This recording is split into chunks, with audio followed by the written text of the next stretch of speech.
नमस्कार. मी मंगेश दत्तात्रय खताळ, राहणार तरडोली, पोस्ट मोरगाव, तालुका बारामती, जिल्हा पुणे. मी शेती करतो. तर शेती करत असताना बारामती कृषी विज्ञान केंद्र बारामती यांच्या माध्यमातून मी या ठिकाणी गोदावरी तूर या पिकाची लागवड केलेली आहे.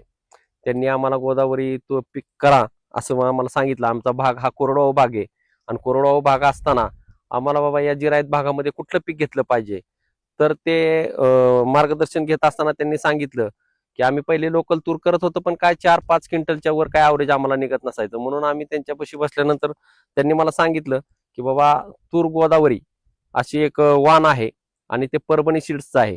तर ते तुम्ही जर घेतलं तर बऱ्यापैकी त्याच्यामधून उत्पादन चांगलं निघतंय आणि तुम्ही ते करताय का? तर आम्ही त्यांच्या मार्गदर्शनाखाली होय म्हणून सांगितलं. बियाणे त्यांनी उपलब्ध करून दिल्यानंतर आम्ही लागवड करण्यास घेतलं आणि लागवड करण्याचं त्यांच्या कृषी विज्ञान केंद्र बारामती यांच्या मार्गदर्शनात त्यांनी मला सांगितलं की 10 फूट अंतर ठेवा. पण आमच्याकडे 10 फूट अंतर ठेवण्याऐवजी आम्ही 7 फुटाचं अंतर ठेवलं आणि 7 फुटाचं अंतर ठेवल्यानंतर आंतरपीक म्हणजे आम्ही काय केलं की जेणेकरून बाबा आंतरपीक त्याच्यामध्ये घेतलं आणि ट्रॅक्टरच्या साह्याने आंतरपीक पेरलं गेलं आणि पेरल्यानंतर वरंब्याला आम्ही तूर टोपली गेली आणि तूरचं वाण टोपल्यानंतर बऱ्यापैकी म्हणजे 7 फूट अंतर जे असल्यामुळं हवा खेळती राहिली आणि खेळती राहिल्यामुळं उत्पादन बी आम्हाला बऱ्यापैकी चांगलं दिसतंय. त्यांनी जे आम्ही पहिले 6-7 किलो जे बियाणं लागायचं आम्हाला बैलांनी पेरल्यानंतर, तर ते आज एकाच किलोमध्ये आमचं 1 एकर झालेलं आहे. 7 फूट अंतर ठेवल्यामुळं बियाण्याची संख्या कमी लागली, तिथं आमचा खर्च बियाण्याचा वाचला. जेणेकरून बाबा खर्च कमी झाल्यामुळं दुसरी गोष्ट हवा ही 7 फूट अंतर आहे, त्याच्यामुळे हवा खेळती राहिली.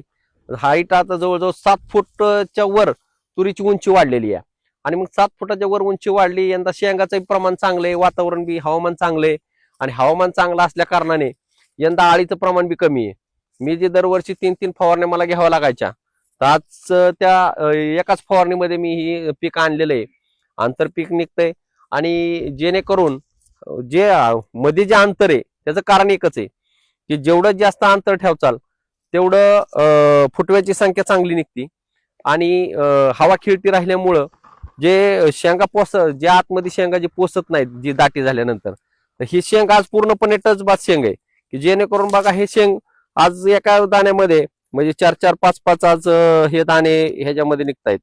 तर एकदम असे ही आहेत की मस्त तूर एकदम ही झालेली आहे आणि जेणेकरून हे जे उत्पादन आहे हे कोरडवाहू भागाला अतिशय चांगलं उत्पादन आहे आणि त्यांच्या माध्यमातून अंतर जास्त ठेवल्यामुळं आमचं मेहनतीचा खर्च परतचा वाचला.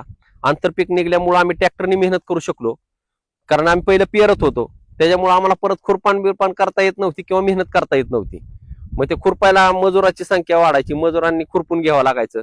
पण आज ही 7 फुटाचं अंतर ठेवल्यामुळं मध्ये बारका ट्रॅक्टर चालू शकतो आणि बारक्या ट्रॅक्टरने चालल्यामुळं मेहनत त्याच्यामध्ये झाली आमची, आंतरपीक निघलं आणि मेहनत झाल्यामुळं मेहनतीने त्या ट्रॅक्टरच्या साह्यानेच आम्ही ह्याला खतं सोडू शकलो की ऑटोमॅटिक अवजाराने आम्ही ते खतं सोडले आणि त्याच्याबरोबर बुडक्यामध्ये खतं गेली आणि ते ट्रॅक्टरने बांधून काढली. गेल्या वर्षी आता आम्हाला 13 क्विंटलचं अवरेज निघालं होतं, पण यंदा आता अवरेज किती निघतंय ते सरासरी मला तर असं वाटतं की गेल्या वर्षी आमची ह्याच्यापेक्षा कमी शेंगा असताना सुद्धा 13 क्विंटल निघलं, तर यंदा आम्हाला 15-16 क्विंटल अवरेज निघल अशी आमची अपेक्षा आहे. बारामती कृषी विज्ञान केंद्राच्या मार्गदर्शनाखाली जर या तुरीच्या पिकाची लागवड केली तर बारामती कृषी विज्ञान केंद्र कायमस्वरूपी आपल्याला मार्गदर्शन करत असतं. तर यंदाही या ठिकाणी आम्ही जी तूर केलेली ते अतिशय उत्पादन चांगलं आहे. तर हे बघूनच बाबा इतर शेतकरी जे आमच्या भागामधले जिरायत शेतकरी आहेत, कोरडवाहू शेतकरी आहेत, त्यांनी या पिकाची लागवड करावी आणि जास्तीत जास्त उत्पादन करून उत्पादन काढून बाबा या ठिकाणी यशस्वी व्हावं, एवढीच मी या ठिकाणी शेतकऱ्यांना विनंती करतो आणि या ठिकाणी धन्यवाद.